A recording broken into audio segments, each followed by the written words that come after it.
Pala saint Thomas പ്രസിന്റെ സപ്തതി ആഘോഷ സമ്മേളനം നടന്നു. പാലാ ലാലം സെന്റ് മേരീസ് പള്ളി പാരിഷ് ഹാളിൽ നടന്ന സപ്തതി ആഘോഷ സമ്മേളനം മന്ത്രി റോഷി അഗസ്റ്റിൻ ഉദ്ഘാടനം ചെയ്തു. വിദ്യാഭ്യാസ കാലത്ത് നൽകിയ നേട്ടങ്ങൾക്കൊപ്പം അച്ചടി മാധ്യമ രംഗത്തും പാലരൂപതയുടെ മാതൃകാപരമായ പ്രവർത്തനങ്ങളാണ് സെന്റ് തോമസ് പ്രസിന്റെ വളർച്ചയ്ക്ക് പിന്നിലെന്ന് മന്ത്രി പറഞ്ഞു. കോളേജ് പഠനകാലത്ത് ഇത്രയധികം ആധുനിക സംവിധാനങ്ങൾ ഇല്ലാത്ത കാലത്തെ പ്രസിന്റെ പ്രവർത്തനങ്ങൾ മന്ത്രി ഓർമ്മിച്ചു. ഇന്നതൊരു വിഷയമല്ലാതെ മാറിയിട്ടുണ്ടെങ്കിലും ഒരു കാലഘട്ടത്തിൽ പാലാ സെന്റ് തോമസ് പ്രസ് ഈ സമീപ പ്രദേശങ്ങളിലെല്ലാം അറിയപ്പെടുന്ന അച്ചടി വിദ്യയുടെ ഒരു പ്രധാന കേന്ദ്രമായി.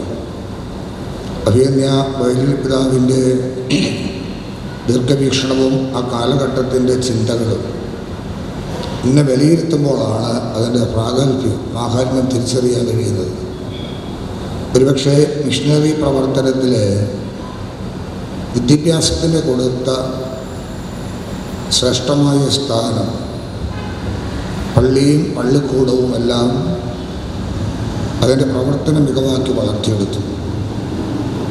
അപ്പം അത്തരത്തിലുള്ള സാർവത്രിക വിദ്യാഭ്യാസത്തിൻ്റെ ഭാഗമായി തന്നെയാണ് അച്ചടി വിദ്യ നമ്മുടെ സമൂഹത്തിന് ആവശ്യമാണെന്നൊരു കാഴ്ച അത് ലളിതവും ചെലവ് കുറഞ്ഞതുമാക്കി മാറ്റി അത് കൂടുതൽ ആൾക്കാർക്ക് സ്വീകാര്യത രൂപപ്പെടുത്താൻ കഴിയത്തക്ക വിധത്തിൽ വൈലിൽ പിതാവിൻ്റെ ഘട്ടത്തിൽ തുടങ്ങി വെച്ചൊരു സംരംഭമാണ് ഇന്ന് 2003 സുവർണ ജൂബിലിയും കഴിഞ്ഞ് പിന്നെ 70 വർഷം 7 പതിറ്റാണ്ട് പിന്നിടുന്ന വലിയ മാറ്റത്തിലേക്ക് വന്നിട്ടുള്ളത്.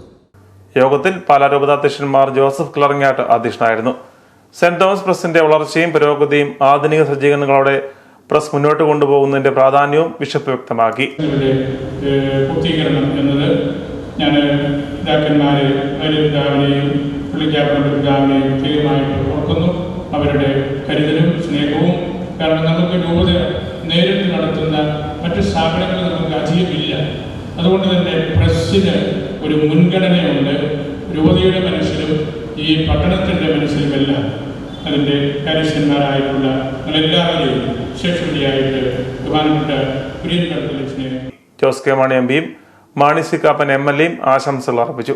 പാലരൂപത സെന്റ് ജോസ് ഫാദർ സെബാസ്റ്റ്യൻ വേദാനത്ത്, സാഹിത്യ നിരൂപകൻ ഡോക്ടർ കുര്യാസ് കുമ്പളക്കുഴി, തിരക്കഥാകൃത്ത് ബിപിൻ ചന്ദ്രൻ, ഫാദർ ജോസഫ് തടത്തിൽ, നഗരസഭാ ആക്ടിംഗ് ചെയർമാൻ സാവിയോ കാവുകാട്ട്, നഗരസഭാംഗം Prince Thayyil, saint Thomas press manager father Kurian Thadathil, Joseph ഇടാട്ടുകുന്നേൽ തുടങ്ങിയവർ പ്രസംഗിച്ചു.